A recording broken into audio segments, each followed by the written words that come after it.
Endowments in South Africa. Today, we're breaking it down for you. One of you have asked for some more information about this. So let's try and understand this very savvy financial product in South Africa. Just know that the content of this video is not financial advice. Now, I am a fit and proper financial advisor. If you need financial advice, reach out. I'm happy to help you and we can sit one-on-one. Financial education and financial advice is different. Financial education is what you're getting right now. You're getting generic information.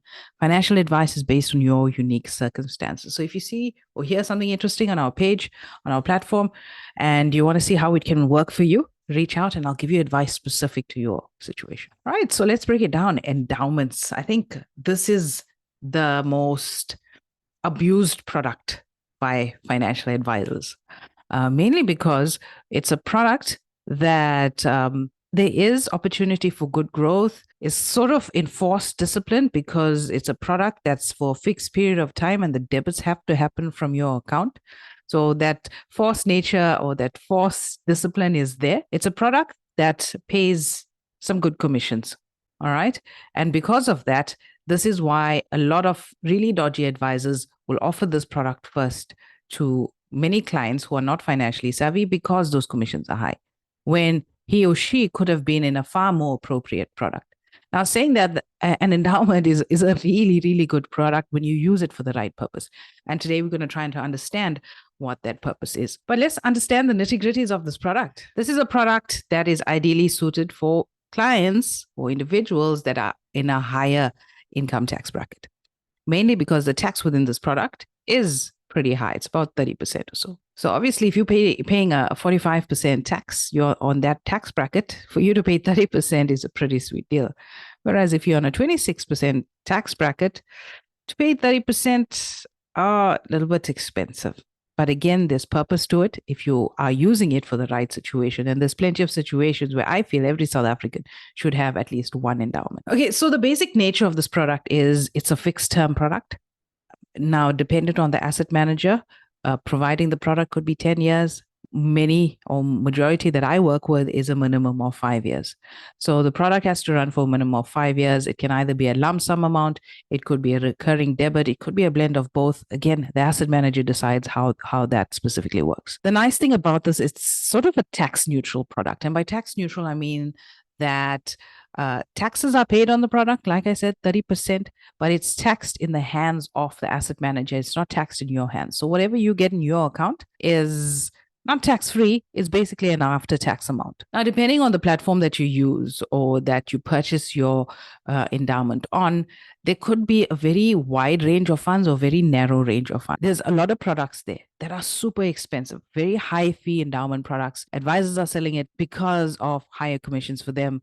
But the range or the portfolio selection on that is very small. Be aware of what you're in. And if you are in the so-called education policies, endowments masquerading as education policies, please look for that. You can switch in and out of various portfolios at different times. The asset manager would set switching fees for that, in which you can swap around your portfolios without making a withdrawal. So one of the benefits of an endowment is the tax benefits.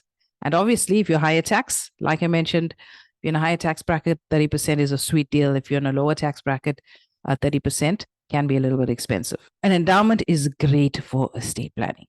And this is a big estate planning tool. Passing funds to the next generation in the most tax efficient manner can be done in this endowment product. Again, content of this video is not financial advice. So please don't go out and buy this product and not understanding how it meets your unique need. And the reason why it's great for generational wealth is because this can be passed off to your beneficiaries directly.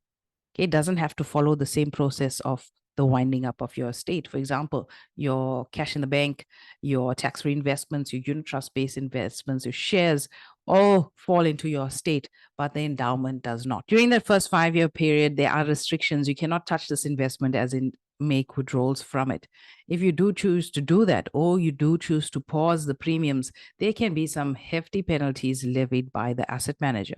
And you would know all of this upfront before you invest. After that initial restriction period, you can then make withdrawals. So how can you use an endowment for estate planning purposes? Because endowments allow you to nominate beneficiaries. This allows for the money to be paid directly to the beneficiaries upon your passing. Endowments, depending on the asset manager, do allow for the endowment to continue for the whole length or the maximum length of the endowment before paying out to beneficiaries, and ownership changes at that point, right? So check with your asset manager or your financial advisor. One of the best parts of the endowment is that there are no executive fees on your endowments, unlike unit trusts, for example, but they do form part of the estate for the calculation of estate duties only. So how does the endowment compare to something like a unit trust? Endowment has that lock period of 5 years. A unit trust doesn't. Tax benefits: endowments are taxed at a flat 30%, irrespective of what tax bracket you're on, whereas a unit trust is on capital gains, and it's only triggered at withdrawal stage. Now, unit trusts, when dividends are received within that unit trust, it's taxed at a flat 20% for everybody. However, capital gains is linked to your rate of marginal tax that you pay. From an estate planning perspective, endowments are paid straight to your beneficiaries and only taken into consideration as part of the estate calculation. And unit trusts are paid directly to the estate and will follow that winding up of estate process. So there's some very dull vanilla endowments, expensive endowments in South Africa. But there's some also very nice, unique offshore endowments that are great for wealth building, great for estate planning, great for retirement. If you want to know more about that, click the link down below. I would love to chat to you one-on-one about the range of endowments that are available in South Africa.